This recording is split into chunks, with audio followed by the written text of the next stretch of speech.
May ano ka ba?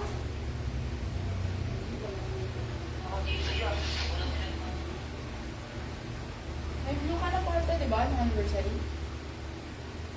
Sino ito? Next time. Hindi ko na lang blue.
Pati sa kay pero masaya amen. Amen ng kay masaya tayo mawit give me all in my life, give me everything. Give me all in my life, give me everything. Ready, see. Give me all in my life, give me burning. Give me all in my life, I pray. Hallelujah. Give me all in my life, give me burning. Give me burning till the praise of day. Sing.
babasahin po verse 1 po hanggang umabot po tayo sa last verse 20. Verse 1, sabay-sabay pa natin basahin. Ready, read. Prophet Solomon reached the man of Hezekiah, king of Judah, of Babylon. It is the glory of God to conceal a thing, but the honor of kings is to search out the matter. The heavens for high and the earth for depth, and the heart of kings is unsearchable. Take away the dross from the silver, and there shall come forth the vessel from fire. Take away the wicked from rightful king, and his law shall be established in righteousness. Put not forth yourself in the presence of king, and stand not in the place of great men. For better it is to be said, and he become leader, than thou shalt be put lower in the presence of kings whom thy eyes see. Go not forth hastily to Israel, nor no but the evil one hath put thee to shame. Debate thy cause with thy neighbor himself, and discover and secret to another. Lest he that believeth put to shame, and thy believer not away. Our word in his book is like apples of gold, in pictures of silver. As a hearing of gold, and ornament of fine gold, likewise as the word of God, obedient ear. As the gold is sown in time of harvest, so the faithful messenger to them that sent me. For he refreshed the soul of his masters. Whose soul said himself, false gift is like dust and wind in a rain. When God forbearing his grace persuaded, his soft tongue breaketh the bone. As thou found honey, it so much as is sufficient for thee. Let thou be able to wait and pocket it. Withdraw thy foot from the neighbor's house, lest he be bearing thee and so hate thee. Man that beareth false witness against his neighbor is a foe, and sword and sharp arrow. Confidence and a faithful man in time of trouble is like a broken tooth and a foot out of joint. As he that taketh away the remnant spoke better, and he are added Lighters facing the sing songs and heavy heart. thy enemy hunger giving bread to eat, and in the thirsty giving water to drink. For thou shalt be coals of fire upon his head, and the Lord shall reward thee. Nor are we that drive away winds, so that the enemy covenants from a mighty come. It's better to dwell in the corner of the housetop than to be a woman in the white house. As cold waters for thirsty souls, so is good use for our productive. Righteous man falling down for the regret, the trouble of me, the grass spring. It's not good to eat much honey, for their hands last verse, sabay-sabay po natin basahin. Ready, read. He that hath no rule over his spirit, is like sea that is broken down and without walls. Amen. Praise the Lord. Salamat po sa salita po ng Diyos. At tuwid lang tayo sa 23-26. Okay. Chapter 23, verse 26, sabi ng Bible. Yan pa yun. Ay, basahin po natin. Ready, read. My son, give me thine heart, and let thine eyes observe. In the Bible, my son, give me thine heart, and let thine eyes observe my ways. Okay, ngayong umaga, ang ating devotion, the heart of a soul winner. Diba? Ang puso ng isang soul winner. Tayo muna po iyong nalangin, dakilang Diyos. Salamat po ngayong umaga sa blessing. Salamat po po yung good night rest. Lain niyo po ang araw nito. Especially po, Panginoon, ang ating po nga devotion. Ihanda po ang puso, isipan ng mga isa. Sa amin po nga sa winning and devotion ngayong umaga. Pala, sa patid po kami ng Anthony Maya, our online streaming, ay po ang babot na kanilang mga handa.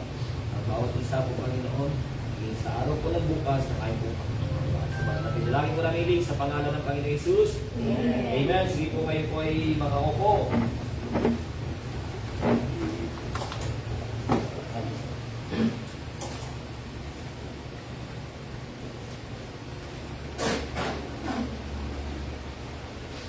Amen. May masayang umaga, amen? Last week, napag-aralan po natin, last Saturday, ay napag-aralan natin the eyes of a soul winner, ang mga mata o paningin ng soul winner. Ngayon naman ay atin pong titingnan, mabatid, the heart of a soul winner. Ang sabi nga po ng Bible dyan sa ating pong binasa kanina, chapter 23, verse 26, my son, give me thine heart, and let thine eyes observe my ways. Sabi ng Bible, my son, anak ko, sabi ng Bible, ibig sabihin pag anak, mga saved, amen? Are you saved? Sabi ng Bible, give me thine heart. So may mga anak po ng Diyos na hindi pa nila binibigay ang puso nila sa Diyos, right? Amen? Ay, ngunit ang anak ng Diyos, mga kapatid, ngunit ang soul winner, ang puso niya ay nasa Diyos na. Amen? Sabi ng Bible, give me thine eyes and observe my ways. Maobserbahan o kaya masusundan ng isang anak ng Diyos ang puso o ang kautusan ng Diyos pag ang puso niya ay nasa Diyos na. Okay? Ay isang bagay na pinag-utos sa atin ng Diyos ay dapat tayo ay maging soul winner. Amen? Amen? Heart is the central part of our being as human. Ay sentro, mga kapatid, ng ating pong being bilang isang tao, ng ating pong katauhan, mga kapatid, ng ating pong puso. Kaya ngayong umaga, ang ating pong titingnan, mga kapatid, ay ang puso ng isang soul winner. Okay? Number 1, sabi ng Bible yan, punta natin ng Psalms 57 verse 7. Psalm 57 verse 7. Psalm 57 verse 7. Sabi ng Bible sa Psalm 57 verse 7. Basahin niyo po. Pakibasa, ready, read. I will sing and give praise. You see, sabi ng Bible, ang ating puso ay fixed. Okay? Naka-fix na, mabuti. Ibig sabihin, pag-fix ka na hindi na natatanggal, permanente. Amen? Okay, saan naka-fix? Dapat ang puso ng anak ng Diyos. Okay, ang isang soul winner. Sabi ng Bible, Matthew 22 verse 37. Matthew 22 verse 37. Sabi ng Bible sa Matthew 22 verse 37. Matthew 22 verse 37. Ready, basa. Thou shalt love the Lord thy God with all thy heart and with all thy soul and with all thy mind. Number 1, the heart of a soul winner, a heart for God. A puso para sa Diyos. Okay? Kaya kung mayroong mga laman ng puso ng mga soul winner ay dapat ang Diyos. Amen? Sabi ng Bible, love the Lord thy God with all thy heart. Mahalin natin ng buong puso ang ating Panginoong Diyos, sabi ng Bible. Mahalin natin ang ating Panginoong Diyos ng buong puso, sabi ng Biblia. Kaya kung ang ating puso ay nasa Diyos, eh siyempre, ibig sabihin sa Diyos tayo nagmamahal. Amen? Hindi sa sanlibutan ito, kundi sa Diyos tayo nagmamahal. Sabi ng Bible, my heart is fixed. Kaya hindi yan movable, hindi yan naaalis, kundi dapat yan ay fixed. Kaya maraming nawawala sa gawain ng pagkasibangan, hindi pa sila fixed talaga. Oo, part-time lang. Eh, yan po ay ibig sabihin ay yun, hindi pa siya permanente ang kanilang puso sa Diyos. Kaya kung ikaw ay soul winner, dapat fix na ang puso mo sa Diyos. Amen? Huwag mo lang hindi na basta na tatanggal o nahuhugot. Kasi na-fix na nga eh. Nakaangkla na ang puso ng isang soul winner sa Panginoon. Eh, kaya kung meron mang laman ng ating puso ay walang iba dapat kundi ang Diyos, mga kapatid. Amen? Amen? With all thy heart, sabi ng Bible, kaya pag nagmahal tayo sa Diyos, dapat buong puso. Yun po yung katanggap-tanggap na pagmamahal. Hindi po yung kalahati, hindi po 3/4. Kaya kundi sabi ng Bible, with all thy heart. Kaya wala kang reservation. Kaya nga wala kang reservation. Kaya pag tayo po ay meron pong schedule sa gawain ng Panginoon, nandito tayo. Okay, nandito tayo sa gawain po ng Diyos kasi nga ang puso mo ay sa Diyos. Amen? Amen? Kaya dapat ang puso natin hindi rin sa atin, sa Diyos. Sabi ng unang binasa natin kanina, my son, give me thine heart. Binigay mo na ba puso mo sa Diyos? Eh kung hindi pa, ibig sabihin niya, kapatid, temporaryo lang ang iyong ginagawa para sa Kanya. Mamaya mawawala ka. Mamaya titigil ka. Mamaya magsasawa ka. Mamaya aayaw ka. Kasi bagay, hindi pa fix eh.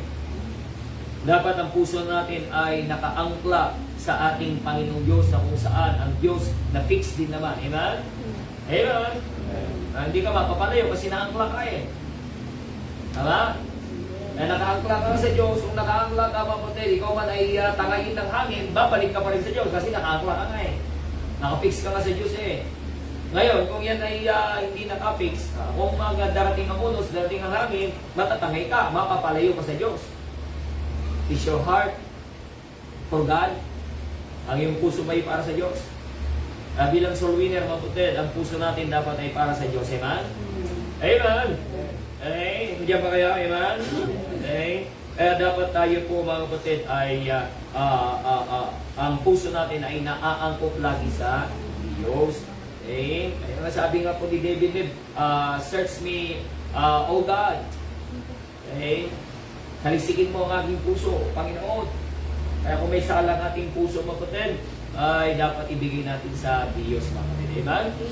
Amen? Ang sabi ng John 14 verse 1, let not your heart believe in God, believe also. O, kung nagugulumianan ka, nabibigitan ka na, sabi ng Bible ay nawawaglit ang iyong pagtitiwala sa Diyos. Sabi ng Bible, huwag kang magulumianan, kundi pagkus, italaga natin ang ating puso sa Diyos. So, number 1, the heart of a soul winner, a heart for God. Number 2, sabi ng Bible, Mark chapter 8, verse 35. Mark chapter 8, verse 35.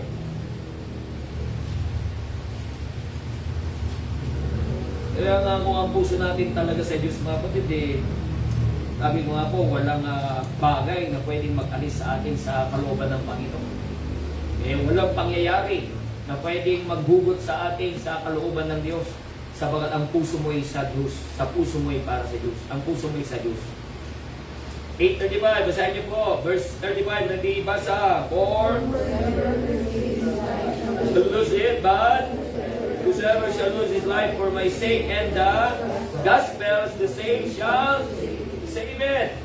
A heart of the heart of a soul winner, not only heart for God, number 2, a heart for the gospel. A heart for the gospel. Nasabi ng Panginoon dito, ang sinuman na siyang will save his life, nag-iingat ng kanyang buhay. Sabi ng Bible, shall lose it. Ito yung mga taong pinagkakabalaan nila yung mga bagay ng sanlibutan. Kasi may trabaho ako. Kasi paano na yung pagkain namin. Paano yung kalusugan ko. Paano yung pangangailangan namin. Paano yung ganito. Paano yung ganyan. Yung po yung ibig sabihin niya.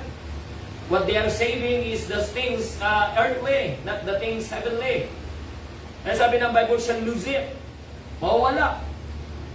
Kasi bakit? Ano mang ipunin natin sa mundong ibabaw na ito, tandaan po natin, mawawalan ng kabuluhan. Amen? Sang araw. Amen? Dahil maiiwanan natin. Okay? It will be in vain. Kung ang ating buhay, mga kapatid, ay iniaalay lang natin o inilalaan lang natin sa mga bagay ng sanlibutan ito. Sabi ng Bible, whosoever will save his life shall lose it. Diba? Na taong 7 days a week na, ay wala nang inilan para talatsaga sa Diyos. Ay nakakalungkot, mga Kristiyano yung ganoon. Amen? Nagsasabi sila naman po'y ligtas, pero wala nang inilan na araw para sa Diyos, gawa na naman ng trabaho, gawa na. Sabi ko nga mga kapatid okay? Ay nawa na naman mga kapatid, yung mga Kristiyano, mga member dito ngayon sa Tugigaraw, na hindi na nasimba, bagawa ng trabaho, pagbalik nila, milyonaryo sila, pero hindi naman. Amen? Isa na naman, pagpunta nila dito, gawa ng kanilang trabaho, ay pagpunta na nila dito, ay meron na silang magagarang kotse, sila ay milyonaryo na, sila po ay may mansyon na.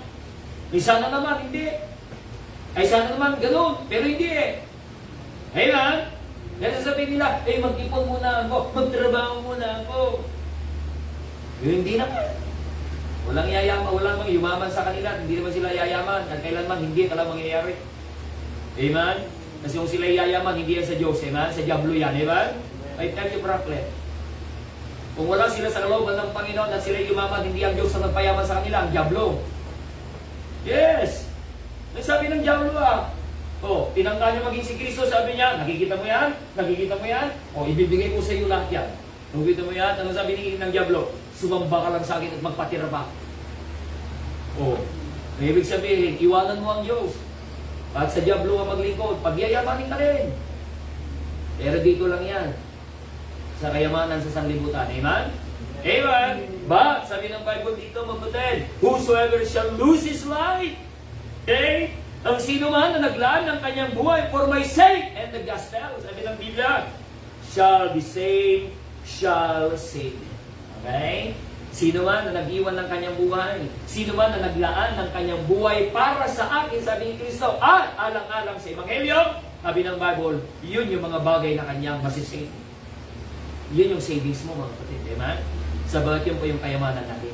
yung ginawa natin para sa Panginoon at yung mga taong naaakay natin kay Kristo. Amen? Our heart must be for the gospel. What is the gospel again? The death, burial, and resurrection of the Lord Jesus Christ. His own sacrifice for us in order for us to get saved. We must do also the same, na tayo po yung magsakripisyo, abutin din naman ng mga tao for the sake of Christ's gospel. Pahayag natin si Kristo yung nagliligtas. Okay? Yan dapat yung puso natin para sa Ebanghelyo ng ating Panginoong Jesucristo. Sabi ko sa inyo ng last Saturday, ang mata natin nakatingin sa sanlibutan. Pag nakita mo ba ang tao, anong nakikita mo sa kanya? Ang galing niya, ang pugi niya, ang ganda niya, ang cute niya, ang yaman niya, ang talento niya. Hindi mo ba nakita ang kaluluwa niya? Siya pupunta ng impyerno? Kaya nga na-auto-focus tayo. Kasi bakit? Ang unang nakikita natin yung panlabas, hindi yung panloob, right? Amen? Makikita natin kagad yung panlabas.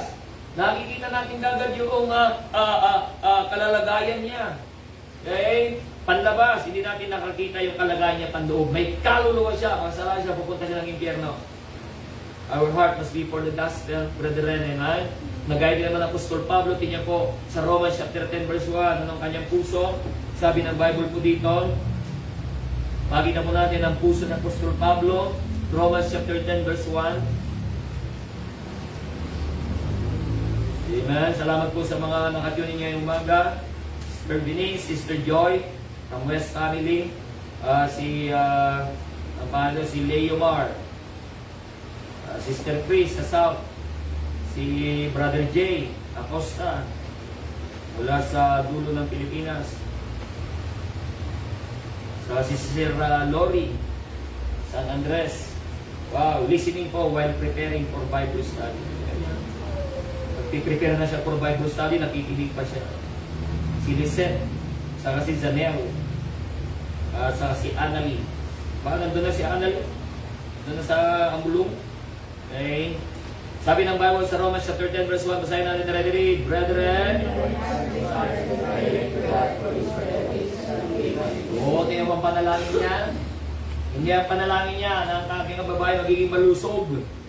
Naway hindi sila magkakasakit. Naway mayroon silang pera. Naway magkaroon sila ng trabaho.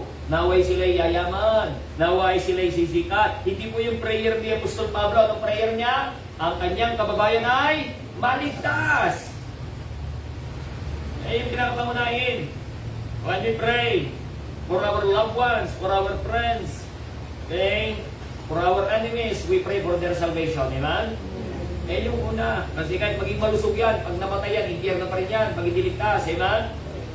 Kahit siya yayaman, at tatalino, tatapos ang pag-aaral, pag hindi yan ligtas, pupunta pa rin ng impyerno. You see, the heart of Apostle Paul, his heart is for the gospel, amen? A heart for the gospel of Christ. So number 1, the heart of a soul winner, a heart for God. Nangin ang puso mo, kapatid. Nangin ang puso natin. The heart of a soul winner, a heart for the gospel. And number 3, sabi ng Bible, John chapter 15. John chapter 15.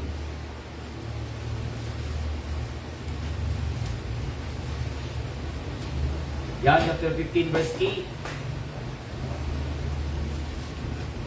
John 15 verse 8, right there. Okay, basahin natin. John 15 verse 8. Ready? Basa. Herein is my Father glorified that ye bear much fruit, so ye shall ye be my disciples. Number 3, a heart which glorifies. A heart that glorifies. A heart that glorifies. Sabi ng Bible, herein is my Father glorified that ye bear much fruit. The heart of a soul winner must be glorifying the Lord. Amen? Ay must be glorifying God. Kaya nga sabi ng Bible, tayo po'y makapagbibigay luwalhati sa Diyos. Sabi ng Biblia, kung tayo po'y magbubunga. Paano ka magbubunga? Dapat ikaw ay magiging soul winner. Amen? Kaya nga soul winning is the main thing. Amen? It's not the beginning of the main thing, but it is the main thing. Amen? Kasi bakit? Paano ka magpagbigay ng kalulagyan ng Diyos? Sabi ng Bible, magbunga ka. Paano ka magbubunga? Hindi mag-soul winning ka. Amen? Amen? Kaya doon tayo makapagbibigay pag luluwalhati sa Diyos. And that is the heart that glorifies. Amen. Kaya nga, sabi ko sa inyo, natuto na kayo mag-soul winning, sikapin nyo kayo din magbunga din, na meron na kayong i-disciple, personal, meron na kayong ma-influensyahan. O hindi lang yung ikaw ay personal na kapag-akay, ma-influensyahan mo sa simbahan. Sabi ko nga po sa inyo, mga puti, na magpatuloy sa Panginoon, na may maanyayaan ka. Sabi ko nga sa inyo, mga young people, may mga young people na nandito, pero hindi pa sila malalago. Kayo nandiyan, pero di nyo sila inaakay. Pag mag-akay nga mo, o pa nag-aakay para magdalo ng BYF Di ba? Maganda pag may mga young people na ganyan, na mga members na nagtagal na, ay ilapitan ninyo, mamaya balik ka. Di ba? You must reach your own peer. Kaya dapat magabol sa kanila. Pansin naman kayo, pag-deadman naman kayo. Salamat kayo dati yan si Kia na nag-disciple sa inyo na kayo nandiyan, naakay. Ngayon, kayo na naiwan dyan. Kayo na mag-akay sa kanila. Don't wait for somebody else. Hindi kayo nagbubunga. O hindi kayo magkaroon ng bunga sa labas, magkaroon kayo ng bunga dito sa loob. Amen? Kung naman na kayo nakaakay. You're just contented to go to church without bringing somebody else for the Lord Jesus Christ. Kailangan kayo makakay kayo personal. Kung sama ka sa meeting sa Saturday, kung sama ka na ganito, sama ka na ganito. Meron na ba kayong ginanon? Meron na ba kayong inakay na ganon? Ang hirap kasi mag-invite ng bisita ngayon. Sige, huwag na nga. O dito sa loob, may na-invita na kayo? Meron na kayo na-invita nung bumalik ng hapon? Meron na kayo na-disciple nung bumalik ng prayer meeting? Meron na kayo na-disciple nung sumama ng soul winning? Amen? Kung maalam na kayo mag-akay ng kaluluwa, but are you bearing fruits? Do you have fruits already? Sabi ng Bible, doon mabibigyan ng wala niyan, Jose. Here is my Father glorified that ye bear much fruit. Na ikaw ay magbunga ng marami, sabi ng Bible. Meron tayong bahagi sa lahat ng tao na pupunta sa simbahan. Hindi porket hindi ikaw ang nakapag-imbita ay hayaman, hindi naman aking bisita yun. Bahala sila dyan. Bawat isa'y mag-akay. Amen? Hindi lang po ang mga nasa labas sa kakain natin magiging nasa loob na nga, di po ba ay dapat nakain na natin? Nandyan na captured audience na May maakayin. Malapit na yung ating pong, anong tawag niyan? Yung ating youth scam. Dapat kayong nag-i-invite sa mga young people natin na hindi pa ganun ka-active. Habang kinakausap ko mga magulang, kayo personal, kinakausap yung mga young people. You need to reach your own peer. Naman niya? Amen? Ay ganun, di mga adult na nandiri. You need to bear fruit. Sabi ng Biblia. Dapat tayo po ay magbunga. Sa ating pong mga soul winners, sa ating sowers of the week, mayroong most number of souls won, mayroong most number of gospel trust distributed, pero madalang tayo nagbibigay ng most number of first-time visitors. Amen? Naman natin kapatid. Kaya we need to exert effort. When we do soul winning, mabutid, basic, we share the gospel. Pero pagdali natin sa church, mabutid, it takes sacrifice. Amen? Sacrifice ka talaga, gagastos ka talaga, pupuntaan mo, susunduin mo. Huwag kayong, sabi ko sa inyo, hindi dalo kayo mapanduda. Pero huwag kayong maniwala pag sabi nila sasama sila. Kami na lang pupunta. Huwag kayong maniwala sa ganun. Puntahan ninyo para malaman nyo kung pupunta talaga. Amen? Amen? Oo. Minsan lang nangyari yan sa akin na pumunta, mabuti, na sabi niya susunod. Yung si Sister Jessica Dayag. Aso nga lang, wala na rin ngayon. Diba? Di na rin nakapunta. Kahit message mo, di na nagre-reply, di na nagsisin. Kaya wala tayong magawa, ayaw na niyang isin. Kasi may sin na. Diba? Ayaw na isin yung text kasi may sin na kasi. Pero they are open, mabuti, to come back for the Lord. Diba? Okay, they're open to come back for the Lord. Sapat dito naman gawain ng Panginoon. Diba? Sabihin, it takes sacrifice. We need to take sacrifice, mabuti, because the Lord sacrificed also for us. Amen? Amen? Kaya dapat.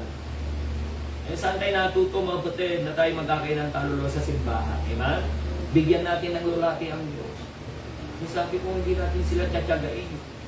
Huwag tayo maging isipin mo, okay naman na siya. No. Sapagat ang diablo, kapatid, puso. Ang diablo, puso. Gagawa ng kaparaanan niya para sila'y ma-discourage. Gagawa ng kaparaanan para hindi sila magpatuloy. At sa'yo din naman, gagawa din ng paraan ng diablo para hindi ka magpatuloy. Pero kailangan gawin natin, alalahanin natin ang puso natin para sa Diyos. Amen? Ang puso natin ay para sa Ebanghelyo. Amen?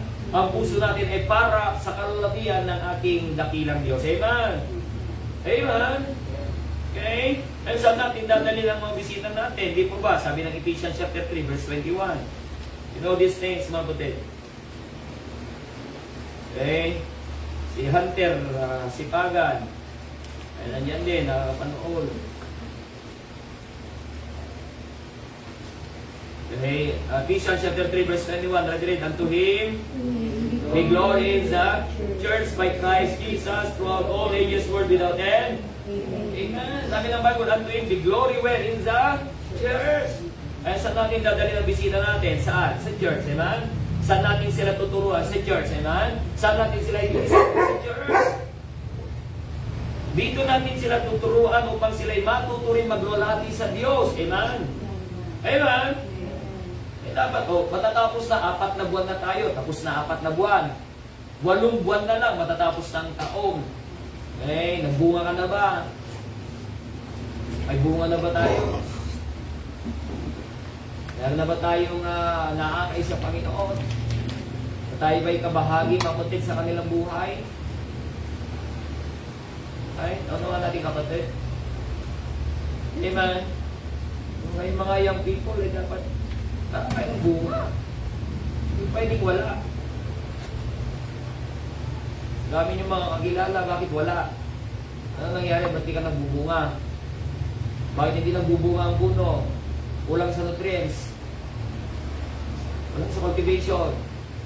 O, bakit hindi ka nagbubunga? Kulang ang nutrients. Anong nutrients natin? Salita ng Diyos, amen? Amen? Ay, hindi po pwede ka magbunga. Okay? Anak ka ng Diyos eh. Sino lang hindi magbubunga? Yung hiwalay sa branch, ay yung hiwalay sa vine. Kami ng Bible eh. Bakit tayo magbubunga? Kasi bakit? Naka-attach tayo sa vine. We are just the branch. We are just the branch, amen? Pero pag nagbunga ang puno, saan nagbubunga? Doon sa branch, di po ba? Tama? Amen? Pero pag putulin mo yung branch, maputi, magbubunga ba yan? Hindi. Hindi magbubunga yan. Gagano'n din tayo. Baka mamaya, kaya search your heart. Okay, kaya baka kulang tayo sa tiyaga, kulang tayo sa pag-minister talaga. Nakinggayin nyo na lang tayo, nakontento na lang tayo. Na wala tayong sakripisyo. Amen? Yeah, i-work out natin yung ating salvation. Yung sinasabi ng Apostol Pablo. Okay? Whether present or absent. Ibig sabihin, wala man ako, sabi ni Pablo, nandito ako, sabi niya, work out your own salvation with trembling and fear. Sigatin natin, kapatid. I-challenge natin yung faith natin. Lord, bakit ako nagbubunga? Amen.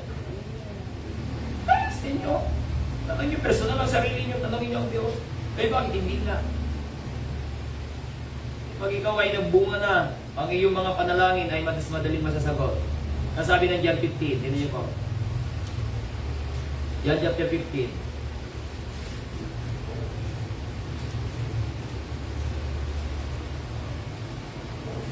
John chapter 15 verse 16, you have not.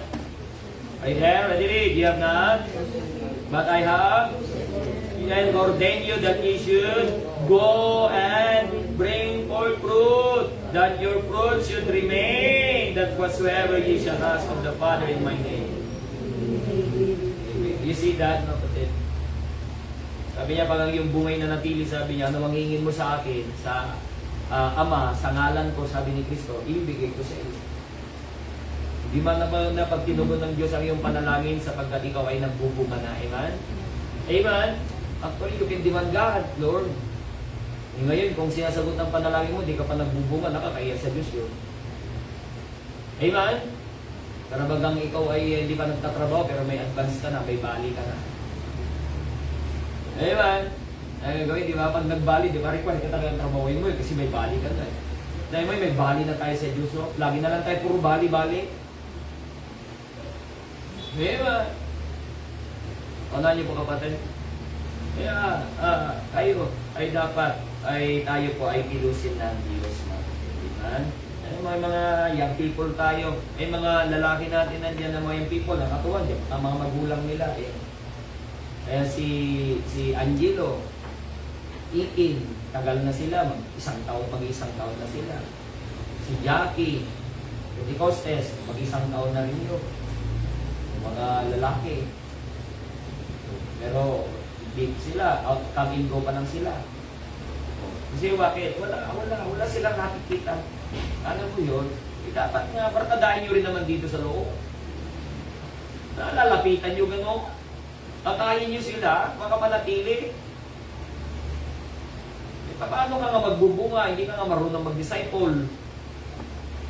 Kung gano'n din sa mga young people na babae, bago dyan, na mga come and go lang din sila. Bakit sila come and go? Bakit sila come and go? Kasi nandiyan sila, mamaya nandiyan sila. Hindi naman sila nawawala, they just come and go. Bakit? They are just waiting someone to cater their needs talaga. It means to say to reach them out.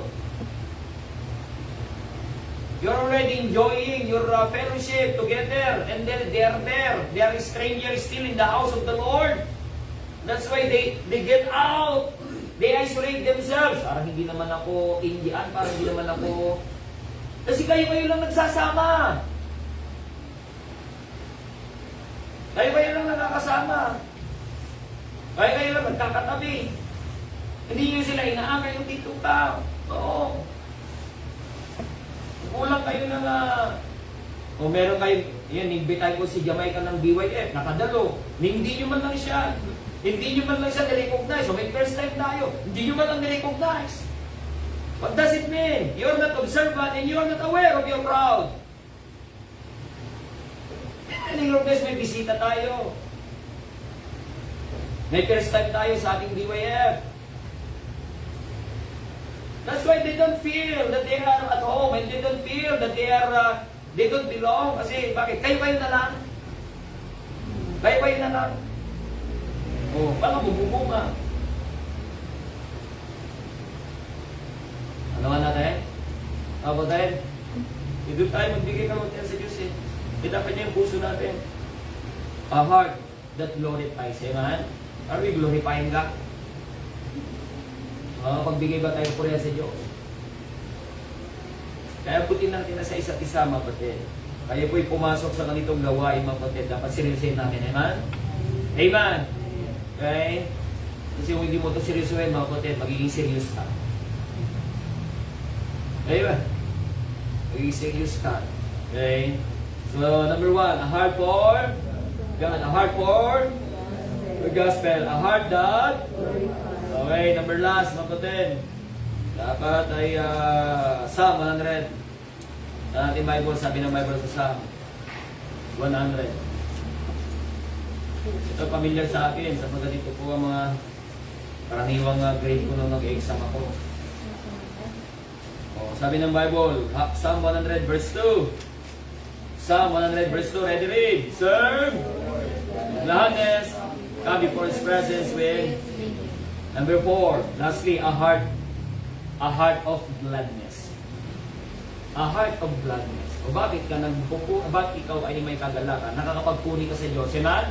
Nakakapaglingkod ka sa Diyos. Sabi ng Bible, serve the Lord with gladness. At tayo pinaglilingkod sa Diyos, hindi yung may kabigatan tayo, kundi dahil tayo po ay may kaluguran. Meron tayong kagalakan, mga kapatid, mula sa Diyos. And in His presence, we sing for His glory. Tayo po iaawit. Kaya mga awit natin, ang mga choir natin, sabi ko, ay kung walang source-on, mga kapatid, hindi aawit. Okay? That would be absolute. Hindi po pwedeng gawin nating show yung ating pong ginagawa para sa Diyos. Amen? Amen? Okay? Hindi po pwede. Tapos, starting Monday, ay dapat may devotion na lahat. Pati elementary, dapat mag-devotion.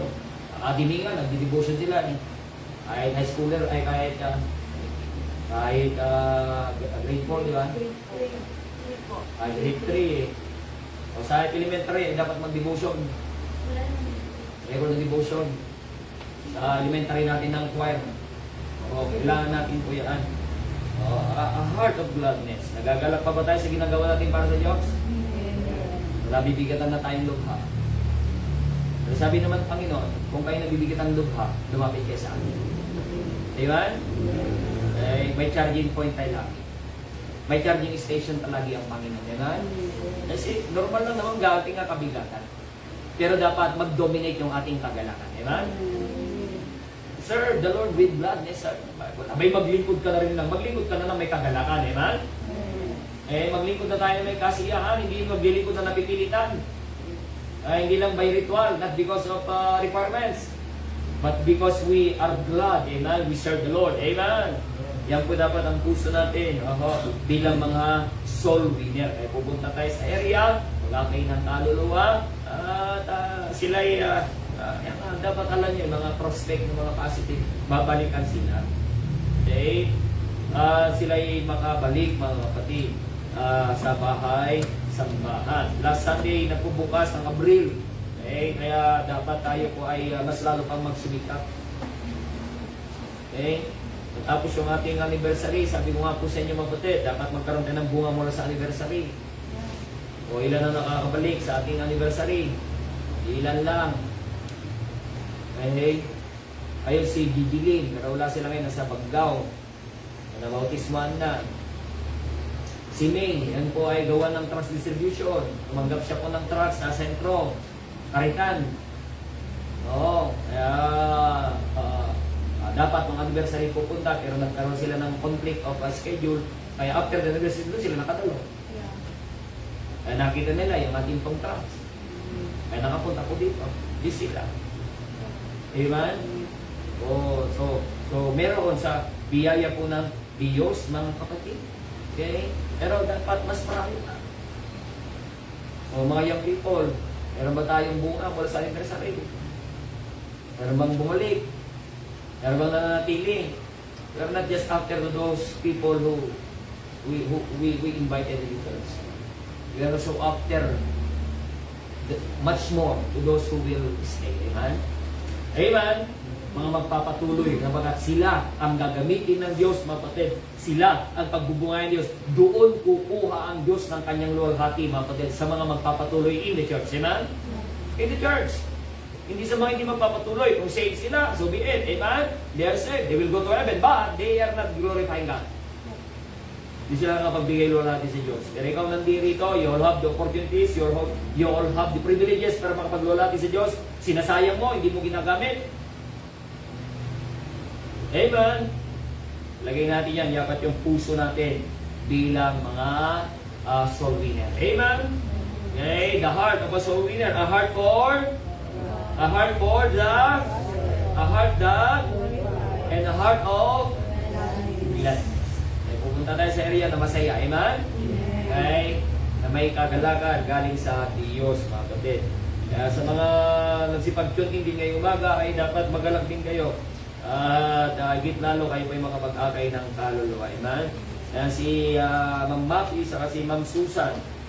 Amen? Praise the Lord. Si Ma'am Gigi, nakatunin din po ngayong umaga. Ay nawa po ay kumilos po sa inyo ang salita po ng Diyos ngayong umaga. Balik tayo sa area. Doon tayo pa rin sa Ubac Norte, sa Maribay City Street. Dire-diretso rin po yun. Para masaturate po yung area po doon, mga kapatid. Marami po mga bahay-bahay yan doon. At balikan yung mga dapat balikan, mga kapatid. Amen? Amen? And then mamaya po ay 3 o'clock po yung ating frontliners. Okay? 3 o'clock po yung ating frontliners service. Sige po, tayo po magsitayo at magpasalamat sa Panginoon ng umaga. Let's pray. Nakilang Diyos, maraming salamat po sa blessing na pinagkala niyo po. Salamat po, Panginoon Ama, sa inyong pong pagpapala. Sa inyo pong mga salita na inyo pong pinagkalog sa amin ngayong umagang ito. Bigyan po kami, Panginoon, ng mga puso, Lord, na nararapat para pagpuri ko sa inyo. Ang puso para sa inyong banghelyo, ang puso na nakapagpupuri, ang puso na mayroong kagalakan. Ang puso higit lahat, ito po'y para sa inyo po, Panginoon Diyos. Salamat po sa bawat solwinas ngayong umaga, sa bawat kapatiran na nagsipag-tune in, sa aming pong live stream, sila din po'y kilusin niyo po. Sa kanilang mga area, yung mga pag-akay ng kaluluwa, at gawin po, Panginoon, mga pagdala ng bisita sa araw ng bukas ng aming pong pagpanambahan. Give us a great spirit in our soul winning endeavors. kumilos sa mga tao po, Panginoon, nakakausapin po namin banal na Espiritu, kayo po ang magbigay sa kanila ng convictions. Idalangin po namin iling na may pasasalamat sa pangalan ng Panginoon Jesus. Amen. Amen. Amen. Amen. Praise the Lord. Dito muna tayo. Selfie. 1, 2, 3. One more time. 1, 2, 3. Alright. Ang sipan. Okay. Nasa ano pa pala?